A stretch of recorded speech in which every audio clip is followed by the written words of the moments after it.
هر هغه څوک چې هغه د درد شکایت لري، یا یې په سر باندې درد راځي، یا یې په غاښ باندې درد راځي، یا یې په معده باندې درد راځي، یا یې په ملا کې درد دی، یا یې په خپه کې درد دی، یا یې عرق النساء رګ دی، هر قسمه درد چې دا لري، یا یې په زړه درد راځي، د دې لپاره یو بهترین دم په حدیث کې راغلی دی او هغه دم رسول الله صلی الله علیه وسلم یو صحابي ته ښودلی و.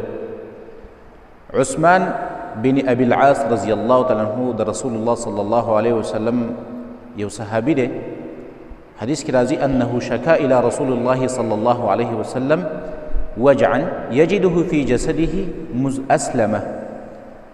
دا صحابي یو ځل رسول الله صلی الله علیه وسلم ته راغلی و، یا رسول الله په دې بدن کې مې درد دی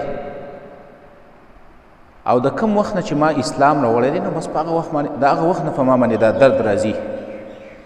نو فقال له رسول الله صلی الله علیه وسلم، دې صحابي ته نبي صلی الله علیه وسلم وفرمایل، طریقې ورته وښودله. اول وایي داسې کار وکړه، ضع یدک علی الذي تألم من جسدک، ته په هغه ځای باندې لاس کېږده په کوم ځای باندې چې ستا درد راځي. مثلا په غاښ دې درد راځي، په سر درد راځي، په معده درد راځي، په ملا راځي، په خپه کې درد راځي، په هغه باندې به لاس کېږدي. یوه. دویم، وقل بسم الله ثلاثا، او درې ځله ووایه بسم الله بسم الله بسم الله، درې ځله ووایه. او وقل 7 مرات، اووه ځل بیا به دا دم واچوه چې اعوذ بالله وقدرته من شر ما اجد واحاذر، اووه ځل پې دا دم واچوه. دې صحابي هم دغه کار وکړو. یو روایت کې داسې هم راځي، بل روایت کې چې دا صحابي وایي بیا په ما باندې چرته هم درد رانلې.